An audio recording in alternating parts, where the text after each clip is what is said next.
Adolf Hitler, इतिहास में एक ऐसा नाम जिसको भुलाया नहीं जा सकता, एक नाम जो बुराई का प्रतीक बन गया। 1899 में ऑस्ट्रिया में पैदा हुए उनका बचपन आम सा था। कुछ लोग कहते हैं एक शांत बच्चा, सपनों और कल्पनाओं में खोया रहता था। वह एक कलाकार बनना चाहता था, लेकिन उसके सपनों का मजाक उड़ाया गया। अस्वीकृति ने उसकी नाराजगी को और बढ़ा दिया। उसे लगता था कि पूरी दुनिया उसके खिलाफ है। उसके पिता, एक सख्त कस्टम अधिकारी, की मृत्यु हो गई जब एडोल्फ छोटा था। वह अकेला रह गया। उसका गुस्सा धीरे धीरे बढ़ता रहा। यही शुरुआती साल उस राक्षस को आकार देंगे जो वह बनने वाला था।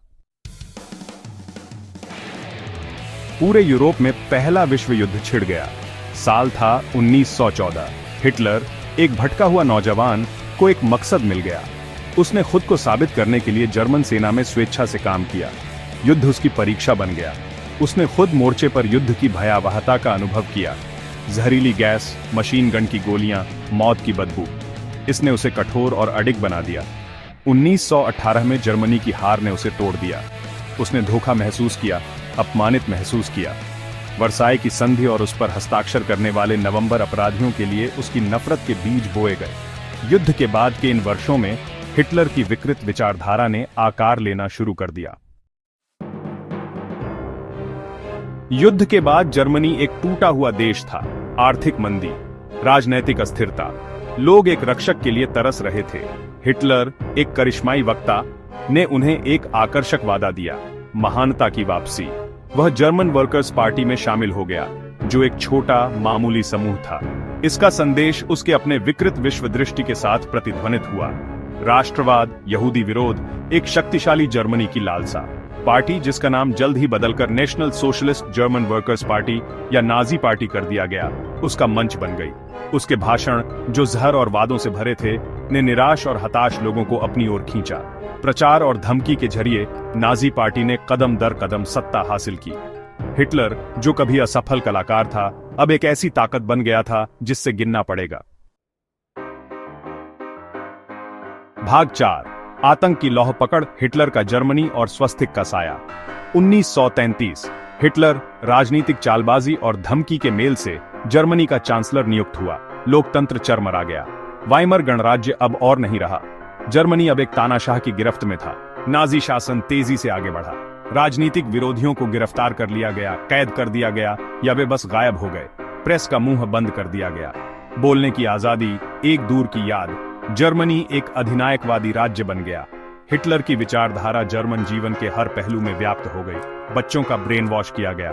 हर जगह प्रचार था। डर और धमकी ने असहमति को चुप करा दिया। भाग 5, दुनिया तबाह, युद्ध, नरसंहार और राष्ट्रों का विनाश। 1 सितंबर 1939, हिटलर ने अपनी विकृत महत्वाकांक्षाओं से प्रेरित होकर अपनी युद्ध मशीन को खुला छोड़ दिया। पोलैंड पर आक्रमण किया गया। दूसरा विश्व युद्ध शुरू हो गया था। नफरत और भ्रम से प्रेरित नाजी युद्ध मशीन पूरे यूरोप में फैल गई। लाखों लोग मारे गए। लेकिन हिटलर की महत्वाकांक्षाएं विजय से परे थीं। उसने दुनिया को अपनी छवि में फिर से ढालने की कोशिश की। प्रलय, एक ऐसा शब्द जो रूह को कंपा देता है, उसके नरसंहार के जनून का अवतार था। 60 लाख यहूदियों की व्यवस्थित रूप से हत्या कर दी गई। मानव पतन की गहराई का एक द्रुत शीतन प्रमाण।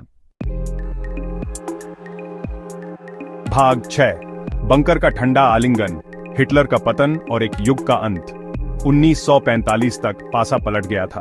मित्र सेनाएं बर्लिन के करीब पहुंच रही थीं। हिटलर अपने बंकर में छिपा हुआ, उसके सपने बर्बाद हो गए। उसने हार मानने से इनकार कर दिया।